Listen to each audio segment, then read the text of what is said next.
Vamos mergulhar direto nessa explicação de hoje porque a história é fascinante. Como é que uma dona de casa super discreta lá do século XX acabou se tornando o centro de uma celebração de 100 anos? E olha, não é qualquer celebração, envolve obras gigantes de caridade e até relatos impressionantes de fenômenos espirituais. É um baita estudo de caso sobre como o nosso impacto no mundo não precisa nem de longe estar atrelado à fama.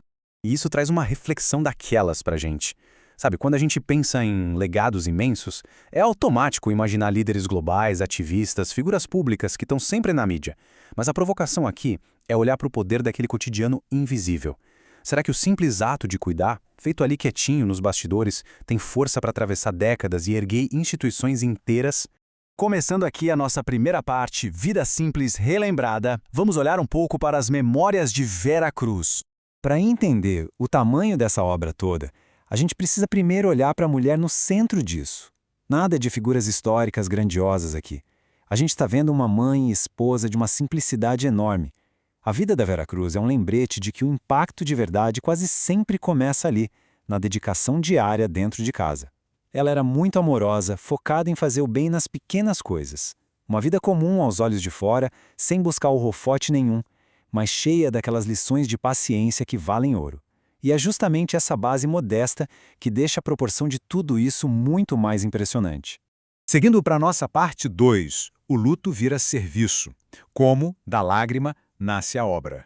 As coisas tomam uma proporção enorme a partir de uma tragédia familiar que ninguém esperava. A Vera Cruz nasceu em 1926, mas a vida dela foi cortada de forma super repentina em 1975 por causa de uma complicação numa cirurgia. Isso aconteceu bem quando a irmã dela, a Milza, estava voltando de viagem. A Milza ficou devastada. Buscando algum conforto, ela viajou até Uberaba para tentar encontrar o médium Chico Xavier. E segundo os relatos da instituição, foi lá que ela recebeu uma mensagem espiritual da irmã. E não foi só um conforto, foi uma orientação claríssima. Fundar uma obra de caridade inspirada no exemplo de Francisco de Assis.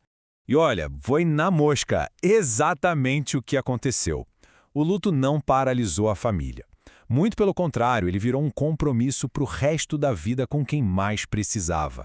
A dor achou um propósito.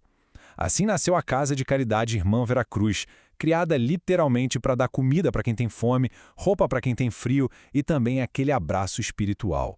A saudade parou de ser um vazio e virou trabalho pesado, aquele serviço comunitário de todo santo dia. O que nos leva à parte 3 da nossa análise. Um legado de cura. Os relatos de fenômenos espirituais. Porque a influência dessa história não ficou só na caridade material de entregar sopa e pão, tem uma parte muito mais intrigante acontecendo. Começaram a surgir relatos de intervenções espirituais atribuídas a Vera Cruz, mas bem longe das paredes da instituição que leva o nome dela. Tem uma história impressionante de um rapaz chamado Sérgio, lá no Rio de Janeiro em 2021. Ele tinha feito uma cirurgia cardíaca grave e estava sofrendo com espasmos horríveis, não conseguia nem dormir. Aí, no meio de um torpor, um espírito teria avisado que a Vera Cruz estava indo lá para ajudar. Na sequência, ele sentiu a presença de uma mulher fazendo um procedimento energético super detalhado, em 4 etapas. O resultado? Ele conta que acordou sem sintoma nenhum. Simples assim. Mas sabe o que é mais maluco nessa história toda? O Sérgio não tinha a menor ideia de quem era Vera Cruz. Nunca tinha ouvido falar no nome, não tinha ligação nenhuma com a Casa de Caridade lá no interior de São Paulo. Foi só depois de melhorar que ele foi bater o nome dela na internet. Aí, quando ele viu a foto, bingo, ele a reconheceu na hora. É esse tipo de relato que dá muita força para o pessoal que trabalha lá, mostrando que o amparo parece não ter fronteira geográfica. Indo agora para a parte 4, o tributo de um filho, a carta escrita para Vera Cruz. Para a gente realmente pegar a essência emocional de tudo isso, a gente precisa escutar o Mauro, que é o filho da Vera. Ele escreveu um texto brutalmente honesto para celebrar o que seria o centenário da mãe. E ele conta que a tia dele, a Milza, acabou assumindo o papel de mãe na vida dele para tapar aquele buraco enorme. Ele percebeu que o amor absurdo que existia entre essas duas irmãs foi literalmente o cimento que construiu a Casa de Caridade. Foi um amor íntimo e familiar que transbordou, sendo redirecionado não só para ele, mas para milhares de pessoas carentes por quase 50 anos. Lendo as palavras dele, a gente sente o peso da situação. Ele diz: "Perdi você, mas não perdi em vão." Isso amarra todos aqueles fatos e números da instituição numa emoção que é muito crua, sabe? Mostra que teve um senso de sacrifício ali. É aceitar uma troca que dói demais, mas que resultou em algo lindo. A mãe foi embora muito cedo, mas a partida dela serviu como grande catalisador para um amparo gigantesco que acabou abraçando várias outras gerações. Chegando na nossa parte 5, a próxima geração. Vamos entender a evolução desse trabalho. E aí fica a pergunta, como é que uma obra que começou lá nos anos 70 consegue conversar com a garotada de hoje? Esse contraste aqui explica perfeitamente. A gente vê o logo todo solene do centenário, aquela coisa mais tradicional, dividindo espaço com a arte super colorida e moderna do Pod Vera, um podcast disponível no Spotify. É uma ponte conceitual fantástica. Eles pegaram uma casa de caridade tradicional e a colocaram nas mídias digitais para bater um papo leve, acessível e engajar os mais jovens. É muito interessante notar que a caridade de verdade não fica velha, né? Ela só troca de roupa. Lá nos anos 70, a urgência era combater a desnutrição pesada, a pobreza extrema. Hoje o desafio mudou bastante. A fome de agora é diferente. É a falta de pertencimento, de sentido, de valores. Por isso que projetos focados em dar apoio emocional e abrir espaço para conversar fluem tão bem com o propósito original. A engrenagem continua girando perfeitamente, só que adaptada para o que a nossa época mais precisa.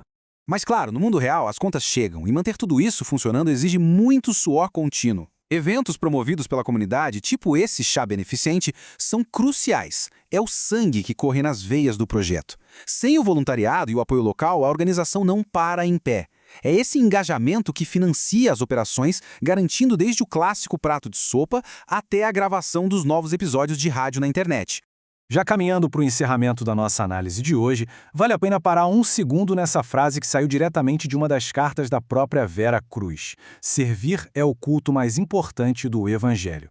Simples, direto e ao ponto. Isso resume a filosofia dela de forma absoluta. Deixa bem claro que botar a mão na massa e ajudar de verdade vale muito mais que um monte de ritual vazio. A verdadeira devoção se traduz no trabalho voltado para o bem comum. E assim, a gente termina com essa provocação na cabeça. Olhar para a trajetória invisível da Vera Cruz faz a gente pensar na própria vida. Como é que aquelas nossas escolhas pequenas, a gentileza do dia a dia e os atos aparentemente banais podem acabar de forma silenciosa, moldando o mundo muito tempo depois que a gente não estiver mais por aqui?